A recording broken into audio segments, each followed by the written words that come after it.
নিয়মৰ কথা আমাক ভাগৱতৰ মাজেদি কৈ আছে সেইকাৰণে আমি উঠি অহা প্ৰজন্ম সকলেও আমি ভাগৱত শ্ৰৱণ কৰিলেহে আমাৰ শাৰীৰিক বৈশিষ্ট্যটো আমাৰ সংশোধন হ'ব নহলে আমাক তেওঁ মায়াই পাই পেলাই কি কৰিব আগতীয়াকে আমাৰ ইয়াৰ পৰা বিদায় লৈ যাব লাগিব আজি বহু মানে উঠি অহা প্ৰজন্মই ভাগৱত চৰ্চা নকৰাৰ কাৰণে ভাগৱতৰ জ্ঞান নথকাৰ কাৰণে তেওঁলোকে মানে দুৰাচাৰ মনৰ কবলত পৰি নকৰিবলগীয়া কৰ্ম কৰিছে নাখাবলগীয়া খাইছে খাই কি কৰিছে ভগৱানে দিয়া 100 বছৰ ভোগ কৰিবলৈ নোপোৱাকে আগতীয়াকে বিদায় ল'ব লগা হৈছে গতিকে আমি ভগৱন্তই দিয়াতকৈ বয়স আমি বৃদ্ধি কৰিব পাৰিম যদি আমি ভাগৱতৰ নীতি আদৰ্শৰে আমি নিজক পৰিচালনা কৰিব পাৰোঁ আৰু যদি ভাগৱতে দিয়া নীতি সদাচাৰবিলাক এৰি পেলাই যদি আমি অনাচাৰ বেবিচাৰ ভ্ৰষ্টাচাৰ কৰোঁ তেতিয়াহ'লে আমি কেতিয়াও 100 বছৰ ভোগ কৰিবলৈ নাপাম এই কথাবিলাক আমাৰ ভাগৱতৰ মাজেদি কৈছে হেতিয়া কৈছে যে সকলো কৰ্ম তুমি যদি মুঠ অৰ্পণ কৰিব পাৰা মা তোমাৰ মই সকলো মনৰ কামনা পূৰণ কৰিম অভকত প্ৰতিমা মূৰ দুই অধিষ্ঠান দুই কো পূজা দৰ্শনে কৰিবে আতিমান এৰাম সমস্তে ভূততে মোক দেখিবে কওঁ মনে বিৰকত হুইয়া সংগ এৰিব যতনে এই পদফাগীৰ অৰ্থ আজি বহুতে উপলব্ধি কৰিব নোৱাৰাৰ কাৰণে বহু লোক বিপথে পৰিচালিত হৈছে আজি বহু লোকে কয় হেৰা মানে ভগৱন্তই কেৱল তেওঁকেই সেৱা পূজা কৰিব লাগে বুলি কৈছে বা আমাৰ সমাজত তেনেকুৱা ধৰণৰ যে অন্য দেৱী দেও নকৰিবা সেও বুলি কৈছে কেৱল এক ভগৱন্তকে সেৱা কৰাৰ কথা কৈছে কিন্তু ইয়াত দেখোন এই পদটোৱে আমাক কি কৈছে ভকত প্ৰতিমা মোৰ দুই অধিষ্ঠান বুলি কৈছে আমাৰ ভাগৱতত কপিল প্ৰভুৱে মাকক কওঁতে কৈছে যে কি বুলি কৈছে ভকত প্ৰতিমা মোৰ দুই অধিষ্ঠান মই ভকততো থাকোঁ প্ৰতিমাতো থাকোঁ তেতিয়াহ'লে আমি পূজা সেৱা কৰাত বা আমাৰ দুৰ্গা পূজা কৰাত আমাৰ কি অপৰাধটো হ'ব পাৰে এনেকুৱা ধৰণৰ ভ্ৰান্তি মন্তব্য আমাৰ বহুতে আজি দিছে কিন্তু মহাপুৰুষ শংকৰদেৱে শব্দবিলাক প্ৰয়োগ কৰোঁতে কি অৰ্থত কি প্ৰাসংগিকতাত প্ৰয়োগ কৰিছে সেই কথাটো যেতিয়ালৈকে আমি বিশ্লেষণ কৰি চাব নাজানিম তেতিয়ালৈকে আমাৰ অৰ্থ বিসংগতি হৈ গুচি যাব বিসংগতি হৈ যাব ইয়াত প্ৰতিমা শব্দটো কেৱল জীৱৰ আকৃতিৰ ক্ষেত্ৰত তলত এই কথাটো কৈছে সমস্ত ভূততে মোক দেখিবে ক মনে অৰ্থাৎ মই সকলো কুকুৰ চিগাৰ্ল গদৰ্ভৰো আত্মাৰাম কুকুৰো এটা প্ৰতিমা মেকুৰীও এটা প্ৰতিমা ছাগলীও এটা প্ৰতিমা গাধও এটা প্ৰতিমা মানুহো এটা প্ৰতিমা ভকতো এটা প্ৰতিমা গতিকে আমি এতিয়া কলি যুগত স্বয়ং ভগৱন্তৰ প্ৰতিমূৰ্তি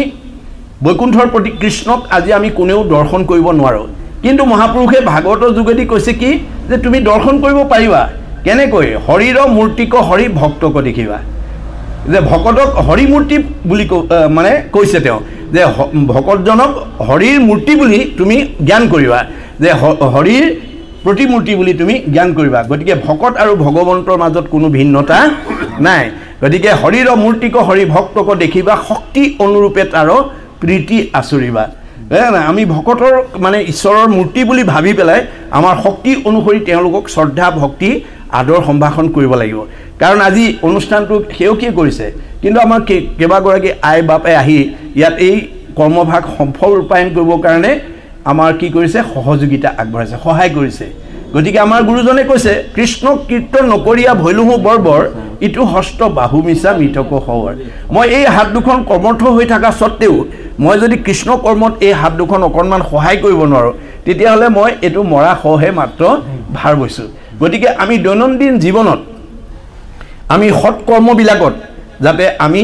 এই শৰীৰটো যাতে আমি প্ৰয়োগ কৰিব পাৰোঁ আমাৰ দেহৰ মানে ইন্দ্ৰিয়বিলাকক যাতে আমি প্ৰয়োগ কৰিব পাৰোঁ তাৰ প্ৰতিও আমি গুৰুত্ব দিব লাগিব বুজিছানে গতিকে আমাৰ প্ৰতিটো অংগৰ ব্যৱহাৰ সম্পৰ্কে মহাপুৰুষে ইয়াত দেখুৱাই থৈ গৈছে যে হাত দুখনে কি কৰিব লাগিব ভৰি কলৈ যাব লাগিব চকুৱে কি দেখিব লাগিব কাণে কি শুনিব লাগিব মুখে কি ক'ব লাগিব এই গোটেই কথাবিলাক আমাক কৈ আছে গতিকে আপুনি বেলেগৰ এটা সেৱা অনুষ্ঠানতো আপুনি পুণ্য অৰ্জন কৰিব পাৰিব যদি আপুনি সেই কৰ্মটোত যদি আপোনাৰ এই শৰীৰটো প্ৰয়োগ কৰিব সেইকাৰণে বেদত কৈছে পৰোপকাৰায় ইদম শৰীৰম মই তোমাক এই শৰীৰটো পৰৰ উপকাৰ কামত কৰিবৰ কাৰণে তোমাক দিছোঁ গতিকে যদি তুমি পৰৰ উপকাৰ কৰিব নোৱাৰা তুমি পুণ্য অৰ্জন কৰিব নোৱাৰিবা এনেকুৱা পৰ উপকাৰ কৰিব পৰা এটা শৰীৰ পাই পেলাই যদি তুমি পৰক কেনেবাকৈ অপকাৰ কৰা তেতিয়াহ'লে তোমাৰ জীৱনলৈ ওলোটা ফল নামি আহিব পাপায় পৰপীড়নম আমি যদি পৰক হিংসা কৰোঁ পৰক অন্যায় কৰোঁ পৰক দুখ দিওঁ পৰক আঘাত দিওঁ তেতিয়াহ'লে আমাৰ জীৱনলৈ পাপ নামি আহিব ভগৱানে কৈছে কাক দুখ দিবা কাক আঘাত দিবা চবতে মই আছোঁ সকলোতে মই আছোঁ এই কথাটো এতিয়া ইয়াত ভকত প্ৰতিমা বুলি যিটো কৈছে এইটো ভকতটো ভকতৰ কথাই কৈছে আৰু প্ৰতিমা শব্দটোৱে ইয়াত সকলো জীৱ জন্তুৰ কথা উল্লেখ কৰিছে সকলো জীৱতে মই থাকোঁ এই তলৰ বাক্যটো সেইকাৰণে ইয়াত কৈছে সমস্ত ভূততে মোক দেখিবেক মনে মই সকলো প্ৰাণীতে আছোঁ মই আত্মাৰূপে আছোঁ কিন্তু দেহৰূপে কুকুৰ মেকুৰী হৈ আছোঁ সেইটো আমাৰ কৰ্ম দোষৰ কাৰণে হৈছে আমি আজি ভাগৱত ধুনীয়াকৈ পঢ়িব পাৰোঁ ধুনীয়া সুৰত গাব পাৰোঁ ধুনীয়াকৈ ক'ব জানো এই বুলি ভাবি যদি মই কেনেবাকৈ যদি কোনো অপদেৱতাৰ মানে উপাসনাৰ স্থানত যদি গৈ মই এই ভাগৱত ব্যাখ্যা ভাগৱত পাঠ কৰোঁ তেতিয়াহ'লে মোৰ কৰ্মদোষে মোক কলৈ লৈ যাব এই কথাটো ভাগৱততে কৈছে যে আনদেৱ এৰে কৰে কেশৱক হম জানিবাহা শিশিজন পাতকী পৰম ঘূৰিবেক বিস্তাৰকিত জন্মে জন্মে মৰি অৰ্জুনত গীতাত কহিলা দেৱ হৰি গতিকে মই ভগৱন্তৰ নামটো আনি যদি আন দেৱতাৰ লগত সমকক্ষ কৰি যদি মিহলি কৰি দিওঁ তাৰ দুখৰ কাৰণে মই বহু কাল আকৌ মানে বিস্তাৰকিত হৈ থাকিব লাগিব আৰু মই গৈ আকৌ তাতে সোমাই থাকিম দেই যে কৰ্ম দুখত এওঁ এই বিস্তাৰকিত হৈ আছে আৰু তাতো ময়ে সোমাই আছোঁ এই কথাটো আমাক বুজাব গৈছে যে কৰ্ম দুখে কাক কলৈ লৈ যাব কেতিয়াবা আমি ইয়াত যদি জীৱন্ত অৱস্থাত যদি কাজিয়া পেচাল পৰ হিংসা পৰ অন্যায় ইত্যাদি চৰিত্ৰৰে সৈতে যদি মই নিজক আগুৱাই নিব খোজোঁ তেতিয়াহ'লে মোৰ কৰ্মফলে মোক কলৈ লৈ যাব কুকুৰৰ জন্ম দিবগৈ তোমাক মিলা প্ৰীতি থাকিবৰ কাৰণে মই নৰদেহা পঠিয়াইছিলোঁ মানে মৰম চেনেহৰ মাজত থাকিবৰ কাৰণে পঠিয়াইছিলোঁ তুমি কিন্তু কি কৰা পৰিয়ালৰ মাজতে কাজিয়া কৰি থাকা পৰস্পৰে কাজিয়া কৰি থাকা সমাজত তুমি আনক হিংসা কৰি থাকা গতিকে এই স্বভাৱটো যি মানে বাস্তৱ জগতত যাৰ আছে সেই ঠাইলৈ তোমাক মই পঠাই দিম গতিকে আমি যাতে মানুহৰ জন্ম হৈ যাতে কোনো ধৰণৰ কাজিয়া পেচাল পৰহিংসা ইত্যাদি স্বভাৱ যাতে আমি মানে বাস্তৱ কৰিবলৈ যাব লগা নহয় তাৰ প্ৰতিও আমি সজাগ হ'ব লাগিব কাৰণ কৰ্ম দুখে আমাক লৈ যাব হয় না কৰ্ম দুখে লৈ যাব আমাক মানে মহাপুৰুষ মাধৱদেৱে কৈছে মনুষ্যৰ জন্ম পাই হৰি নভজিলা অৱশ্যে হুইবা ভাই তৃণত ৰখিলা তুমি মানুহৰ জন্ম পাই যদি মানুহৰ কৰ্ম নকৰা তোমাৰ জীৱটো অৱশ্যে আকৌ নিম্নগামী হৈ যাব অধুগামী হৈ যাব আত্মঘাতী হৈ যাব গৈ আকৌ তৰু তৃণ শিলালৈকে অৱনমিত হ'ব লাগিব এই আমাৰ কৰ্ম দুখ গতিকে আমাৰ কৰ্মবিলাকত যাতে আমি কোনো দুখৰ ভাগী হ'ব লগা নহয় তাৰ কাৰণে ভাগৱত শুনি আমি কি কৰিব লাগিব নিজক সংস্কাৰ কৰিব লাগিব এই কথা কৈছে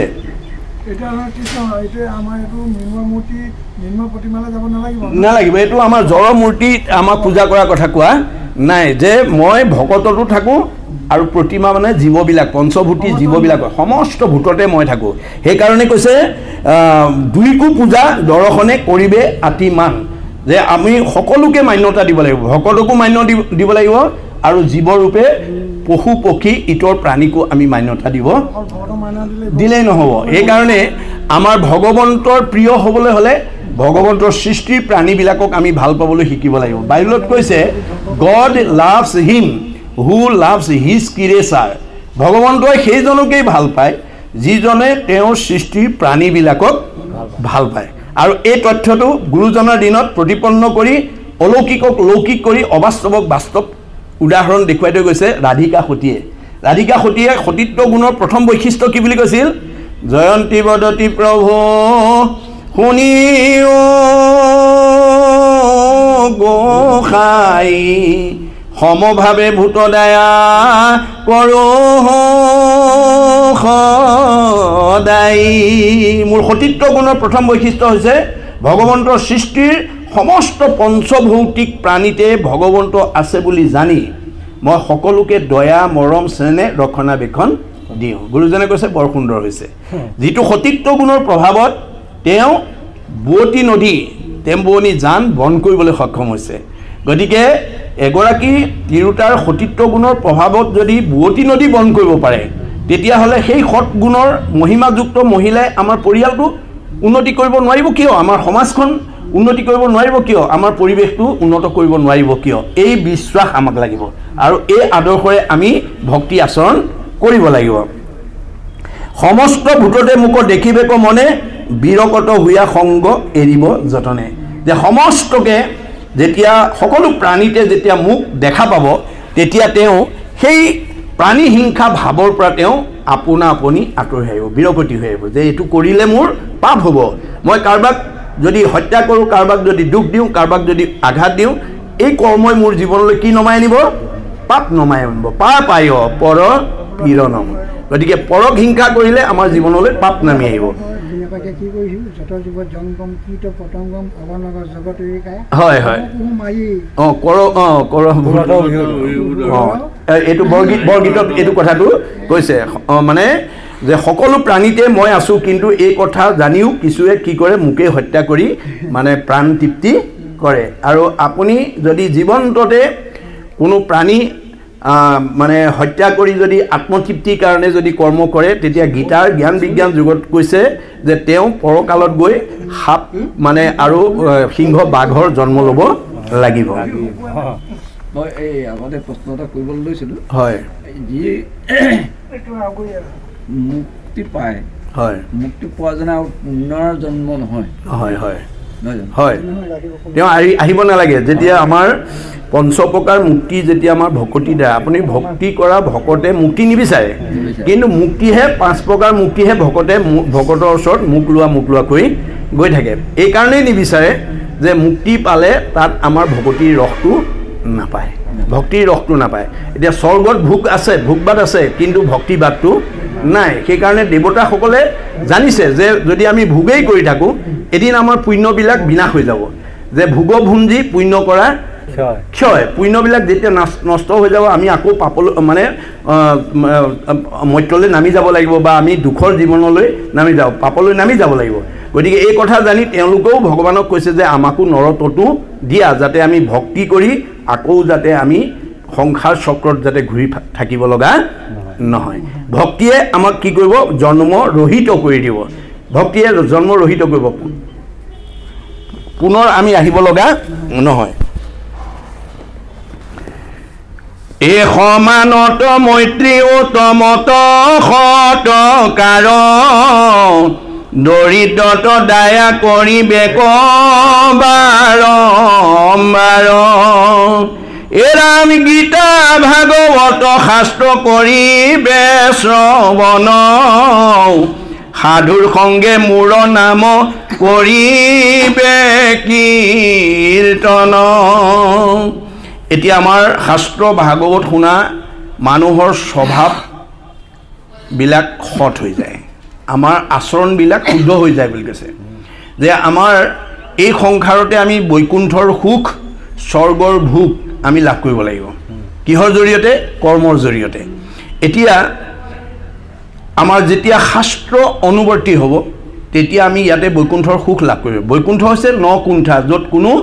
কুণ্ঠা নাই বা কোনো মায়াই য'ত স্পৰ্শ কৰিব নোৱাৰে, সেইটোৱে হৈছে বৈকুণ্ঠ। গতিকে এতিয়া বৈকুণ্ঠৰ আমি একোজন পাৰিষদ হ'বলৈ হ'লে আমাৰ মহাপুৰুষে ভাগৱতত কৈছে যে তুমি শাস্ত্ৰ অনুবৰ্তী হ'ব লাগিব। শাস্ত্ৰ অনুবৰ্তী শত্ৰু নহিউতপন।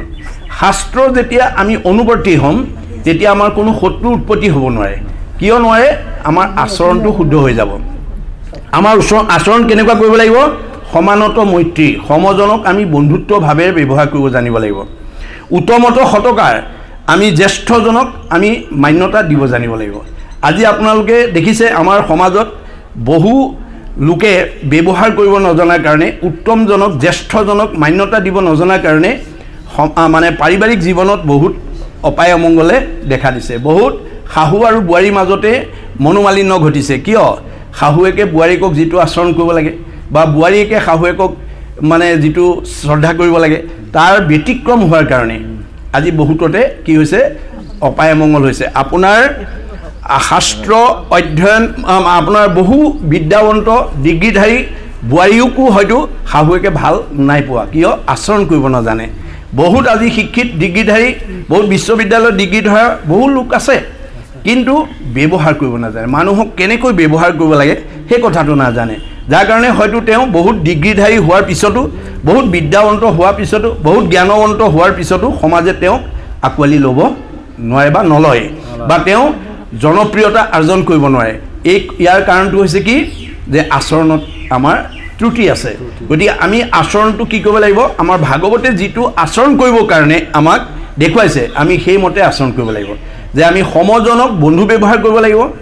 জ্যেষ্ঠজনক আমি যথোচিত মান্যতা দিব লাগিব তেওঁ বয়োজ্যেষ্ঠও হ'ব পাৰে জ্ঞানজ্যেষ্ঠও হ'ব পাৰে কোনোবা মোতকৈ বয়সতো ডাঙৰ হ'ব পাৰে বা জ্ঞানৰ ক্ষেত্ৰতো ডাঙৰ হ'ব পাৰে গতিকে ডাঙৰজন বয়োজ্যেষ্ঠই হওক বা জ্ঞানজ্যেষ্ঠই হওক তেওঁক আমি কি কৰিব লাগিব মান্যতা দিব লাগিব দৰিদ্ৰতা দয়া কৰি বেকো বাৰম্বাৰ আৰু আমি কি কৰিব লাগিব দৰিদ্ৰ বা হীনজনক বা নিচজনক মোতকৈ কোনোবা বিদ্যাত পিছপৰা হ'ব পাৰে আৰ্থিকভাৱে পিছপৰা হ'ব পাৰে মানে পৰিৱেশৰ কিবা মানে অভাৱ হ'ব পাৰে যিয়েই নহওক মোতকৈ নিচ বা হীনজনক মই কি কৰিব লাগিব মৰমৰ চকুৰে চাব জানিব লাগিব যেতিয়ালৈকে আমি নিচজনক মৰমৰ চকুৰে চাব নোৱাৰিম তেতিয়ালৈকে নিচজনৰ পৰা আমি প্ৰাপ্য সমাদৰ লাভ কৰিব নোৱাৰিম গতিকে আজি ভাগৱত অধ্যয়নৰ অভাৱৰ কাৰণে আজি আমাৰ সমাজত এই ক্ষেত্ৰত বহুত ব্যতিক্ৰম হোৱা পৰিলক্ষিত হয় গতিকে এইবিলাক আমি কি কৰিব লাগিব ভাগৱত চৰ্চাৰ মাজেদি আমি সমাজবিলাকক সংস্কাৰ কৰিব লাগিব উঠি অহা প্ৰজন্মক আমি আচৰণৰ কথা আমি দেখুৱাব লাগিব কেনেকৈ আচৰণ কৰিব লাগিব আধ্যাত্মিক জ্ঞানৰ সম্পৰ্কে ক'ব লাগিব নৈতিক জ্ঞানৰ সম্পৰ্কে আমি ক'ব লাগিব যদি এইখিনি অভাৱ হয় তেতিয়াহ'লে আমাৰ অন্যান্য দিশত আগবাঢ়ি গ'লেও আমাৰ সুখ আৰু শান্তিয়ে আমি কেতিয়াও লগ পাব নোৱাৰিম আজি আমাৰ বাস্তৱ জগতখনত যদি চাওঁ তেতিয়াহ'লে শিক্ষাৰ দিশত আজি আমাৰ সমাজ আগবাঢ়ি গৈছে আৰ্থিক দিশত আজি পকা ঘৰ দুৱাৰ গাড়ী মটৰ আমাৰ বেছি হৈছে ৰাস্তা পদূলি সুন্দৰ হৈছে আমাৰ বহুতে দামী পোছাক পিন্ধিছে দামী আহাৰ খাইছে এটা ভাল ভাল পৰিৱেশত আমি জীৱন নিৰ্বাহ কৰিছোঁ কিন্তু আমি দামী পোছাক পিন্ধিলে দামী আহাৰ খালে পকা ঘৰ বেছি হ'লে গাড়ী মটৰত উঠিলে ৰাস্তা পদূলি ভাল হ'লে আমাৰ এখন সমাজ বা এটা জাতি বা এটা অঞ্চল আমি আগবাঢ়ি গৈছে বুলি ক'ব নোৱাৰোঁ যেতিয়ালৈকে আমি আধ্যাত্মিক আৰু নৈতিক দিশেদি যেতিয়ালৈকে আমি সমাজখন আমাৰ পৰিৱেশটো যেতিয়ালৈকে আগুৱাই নিব নোৱাৰিম তেতিয়ালৈকে আমি বিচৰা শান্তি আমি লাভ কৰিব নোৱাৰিম এই কথা আমাৰ ইয়াৰ মাজেদি কপিলে মাকক কোৱাৰ চলেৰে আমাক কৈ আছে গীতা ভাগৱত শাস্ত্ৰ পৰিৱেশ শ্ৰৱণ গীতা ভাগৱত শাস্ত্ৰ আমি শ্ৰৱণ কৰিব লাগিব সাধুৰ সংগে মূৰৰ নাম কৰিবে কীৰ্তন আৰু সাধুৰ সংগত আমি ভগৱন্তৰ গুণ নাম ল'ব লাগিব সাধু বুলি কাৰো পিঠিত ষ্টাম্প মাৰি দিয়া নাই আমি গুণবিশিষ্ট হ'ব লাগিব সাধু কাক কৈছে কপিলে মাকো কৈছে মূৰ শুনিৰ মল কথা কহন্ত শুনন্ত মুত মন দিয়া হবে তাপ এৰাৱন্ত তাকেহে বুলিয় সাধু জানিবাহা আই তাৰাৰ সংগক তুমি পাৰ্থিবা সদায় এয়া আজি আমাৰ সাধুৰ সংগ আজি আমি একান্ত মনে কৃষ্ণ কথা শ্ৰৱণ কীৰ্তন কৰিছোঁ এই গুণটো যিসকলৰ আছে গতিকে সেইসকলক সাধু বুলি কৈছে আৰু তেনে সাধুৰ সান্নিধ্য যদি আমি পাওঁ তেতিয়াহ'লে আমাৰ মনৰ পৰিশোধন হ'ব আমাৰ বহু সংকীৰ্ণতা আমাৰ অন্ধবিশ্বাসৰ পৰা আমি নিজক মুক্ত কৰিব পাৰিম আৰু আমাৰ হৃদয়খন আমি একেবাৰে আকাশৰ দৰে বহল কৰি পেলাব পাৰিম গতিকে আমাৰ সাধুৰ সংগ বিনা আমাৰ মন কেতিয়াও শুদ্ধ হ'ব নোৱাৰে গীতা ভাগৱত বুলি কৈছে সাধু আৰু ভকতৰ কিবা পাৰ্থক্য আছে নেকি এই বস্তু একেটা মুদ্ৰাৰ দুটা পিঠি স্বৰূপ নে বাপে প্ৰশ্নটো কৰিছে সাধু আৰু ভকতৰ মাজৰ যিটো পাৰ্থক্য এতিয়া ভকত হ'বলৈ হ'লে কি গুণ লাগিব সেইটো আমাৰ শাস্ত্ৰ ভাগৱতে সংজ্ঞা দিছে দেই ভকতৰ সংজ্ঞা তিনিটা আখৰৰ ওপৰত দিছে বিশেষকৈ ভ ক ত এতিয়া আমাৰ ভকত হ'বলৈ হ'লে ভ আখৰৰ গুণটো আমাৰ